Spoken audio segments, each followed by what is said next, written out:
Were you able to accomplish everything in a short week that you wanted to? Yeah, we'll see. We'll find out Friday night. I mean, we've followed the plan, so now there's a lot to be done though, really between now and the game. At the end of the day, tomorrow has to be a great work day. Friday has to be a great work day, and we'll get to the game. And one thing we try to teach the players is you prepare through the event. It's an old Al Golden saying that when I used to work for him. People say the hay's in the barn. We don't believe that. As you get in the game, you see how they're playing, you try to adjust. So, we have a lot of work to do. But so far, the guys have worked hard. We'll see. Try to keep picking up steam heading into the game on Friday night. Do you still do your normal hotel routine on Thursday night? Yep. Tomorrow will be just like a Friday. It'll be just like a Friday. You've been spreading the ball around well on offense. Do you like how guys have accepted that, and some games maybe they'll get it more than? Yeah, I think we throw a lot of drop back, and so when you throw drop back, it's progression 1, 2, 3. If you throw, you can get touches to guys by calling screens and things like that, which we do some of that. Hey, let's get the ball to this guy, get the ball to that guy. But last game we came out, we had a lot of tempo drop back, right? And Dylan's pretty good in that, right? So when you go to drop back passes, the ball finds the open receiver. They pressured us. He threw the hot swing route, right? They blitzed us. He threw the glance to Isaiah. So, it's a good challenge to have. There's only one ball, right? And if you want to be 50-50, that it's hard to get everyone the ball. I'm sure guys want to touch the ball more. But I thought the Whiteouts played really well last week. I thought they got open, and just if the ball came to them, they came. And then Dylan's not afraid to work his way all the way through the progressions. So he's hit the fifth progression a couple times, which is great to see. You guys played a lot of players through 3 games. At what point does that load management become an advantage in games, or has it already done that? Yeah, we've always tried to do it.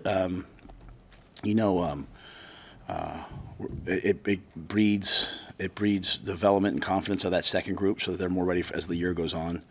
As guys get banged up, other guys are ready to step in, and so now maybe your 3s become your 2s. So at least they've played. We've had 2 guys snap, we've had 2 guys kick. We take it all across the board, right? So I think that builds depth. We don't do it just to be nice, though. We do care about our players and want them to play. We do it to build depth, and also, this is the Big Ten's tough. It's physical. It's hard. It's cold. It's turf. It's it takes a load on you. It takes a load on you, and so this allows us to maybe take some hits off some guys early in the year. But this will be a 4-quarter war. This will be a 60-minute football game, and we'll have to count on our guys to go play. On that subject, none of your backs had more than 6 carries. I know you had fewer plays total last week, but you envision wanting to see whether it's Dante or who it is get into a situation where there are double-digit carries regularly to develop a rhythm, or do you like where you're at with 3 or 4 guys? Yeah, every game's different. Like last game, I didn't see the need to put a ton of carries on Dante with a short week coming up. I think that's. And I shouldn't say me, our staff did, and I think that's pretty high-level thinking by those guys, This game's different. As I've said, I'd like to have one guy like in the low 20s, one guy around 15.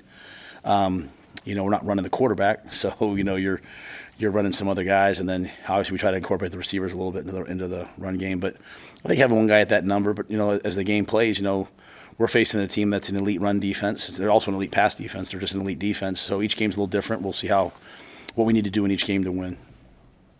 You said at one point in the offseason, John Bullock could be one of the better linebackers in this league. What did you see developing in him and what he's shown you so far this year? Yeah, John needed 2 things. He needed an opportunity first, and then he just needed confidence. So about halfway through the year, I thought he started to play with real confidence. When he made the decision to come back, I thought that was a big step for him to say, hey, I know I can do this at a high level. And, I think he's got 3 batted balls right now in the year. I mean, he's a guy that makes a lot of things right. And I think he's played really well, but he's big, he's fast, he's explosive, he's aggressive. When you have linebackers that run 4-5, you can play man, you can cover guys, you can play match and put him on the back. So John gives us all that flexibility. How big have the new recruiting rules been? I mean, you were able to send some coaches out to Kansas City and St. Louis, Keith and Mosey last week. I mean, just to be able to have more flexibility to get guys out on the road in the season, how big is that? I think it's great. I think it's better for the student athletes too. You can keep some guys here to coach them. You can send some guys out. Historically, a lot of schools have been benefited in recruiting by being in dense population areas, so that guys can get to the game. We've, in 2 years here, I think we've done a great job of getting people to come to our games. And now with the new rules, getting some guys out, whereas we don't want to ever affect preparation.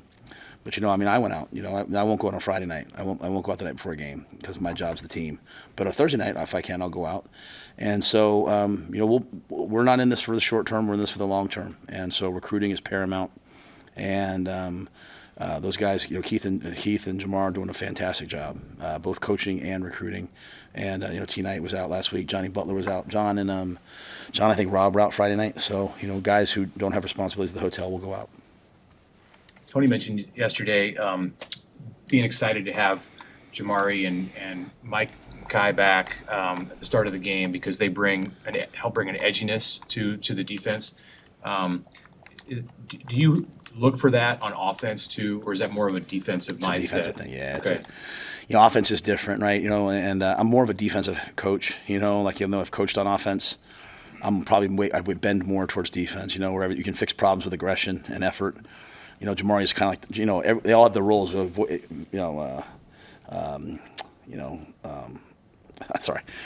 Giff is kind of like the voice of the defense. Jamari always strikes me as like the heart and soul of the defense. Marquise is kind of like the conscience. He'll say whatever needs to be said, and they're all kind of have built like a brotherhood around each other. On offense, it's different because your O-line is so different than like your wideouts. On defense, everyone's yelling at each other. Hey, run to the ball. Hey, let's get the ball out. On offense, you're kind of like, hey, everybody do their job. And so, Ben and Bryce do a great job with the O-line. And then, you have all these different playmakers and guys that go in. And that's really why having a quarterback who's not afraid to say things is and not afraid to encourage guys is really important.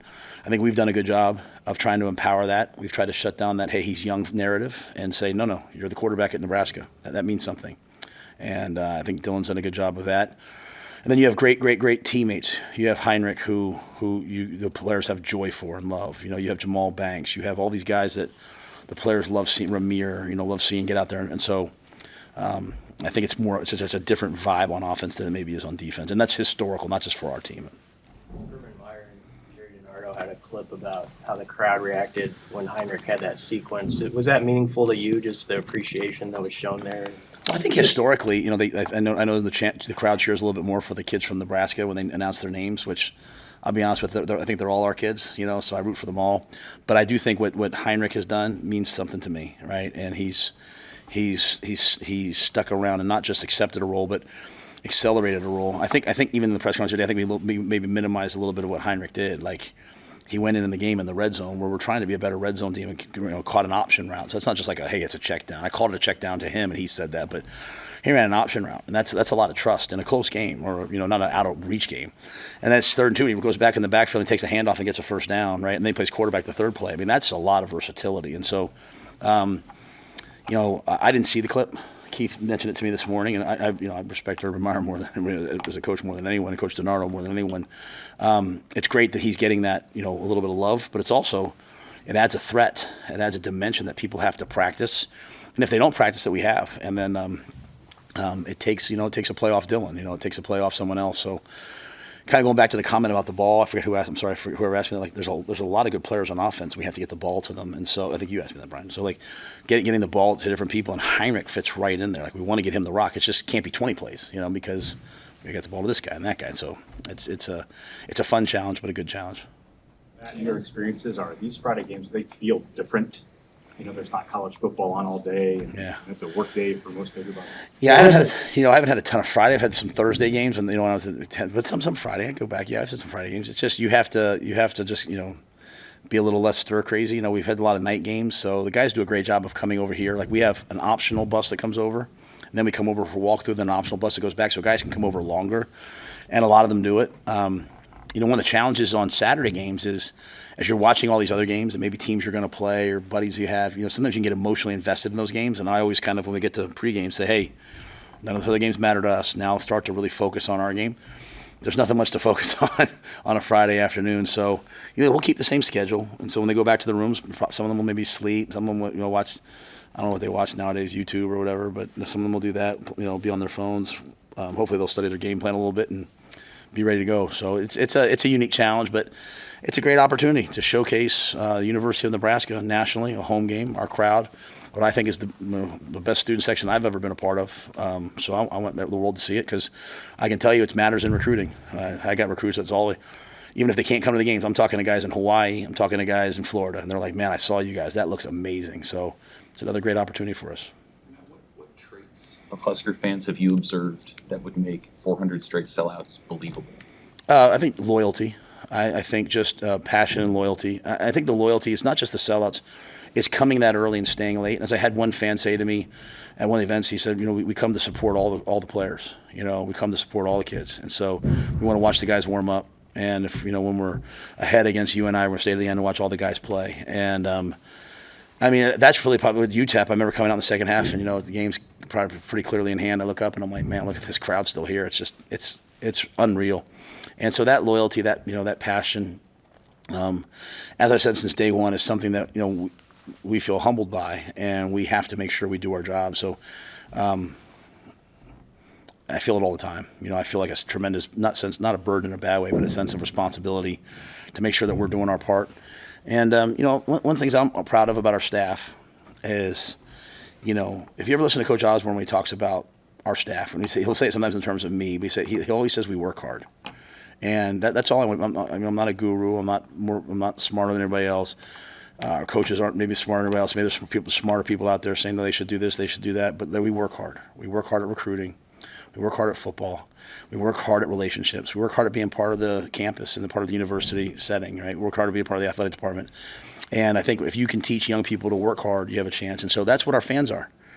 People in Nebraska work hard. And so we've just tried to come here and have our work ethic match the work ethic of the state. And if you go back to, there was a time this year, a pivotal time when maybe people were a little bit unease, and I put out a video of, Paul Harvey doing the farmer. That was the video, honestly, that called to me to come here. Like, I just kept listening to that over. And as I walked around the field last week before the game, I listened to that one more time, because we do what we do. I do it for the players first, but I do it for the fans and people second. I want them to be proud of what they see. We might not win every game, but we can certainly play in a way that respects and honors the work ethic of the people that came before us and the people that are in the stadium.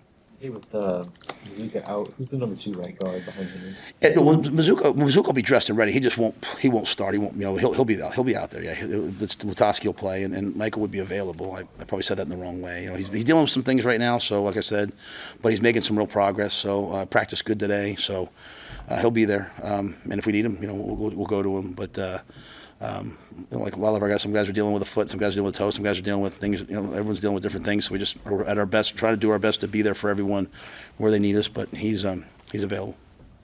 There's still a possibility of rain. Did you guys practice very much, and what do you do to prepare for that? Well, the great news is, at the University of Nebraska, we get plenty of practice year-round in all the different weather elements, right? Like in the spring, we're out there in the mornings. If it's wet, we don't go inside. All that things that seem crazy to the guys like, Coach, why aren't we going inside? It's snowing out here. And I'm like, well, it'll pay off at some point. So kind of culturally year-round we do that. We did a lot of wet ball stuff this week. You'd be careful not to do too much because the ball gets heavy and weighs down the quarterback, but we do enough of it. And we'll play the same way, rain or shine. Really the wind's always a little bit more of a factor to me than, especially nowadays with turf, and it drains so fast. When it was grass, it was a little slippery. That was a little different. But we'll go out there. We'll go out there ready to play, and I think the weather might be later in the game, so that might affect some decisions. But I get a update on the weather like twice a day from not from like the app, but from the local weatherman. Does a great job for us. The winds, the wind direction, all that, because it affects the decisions I have to make. All right, thanks, guys. Thank you.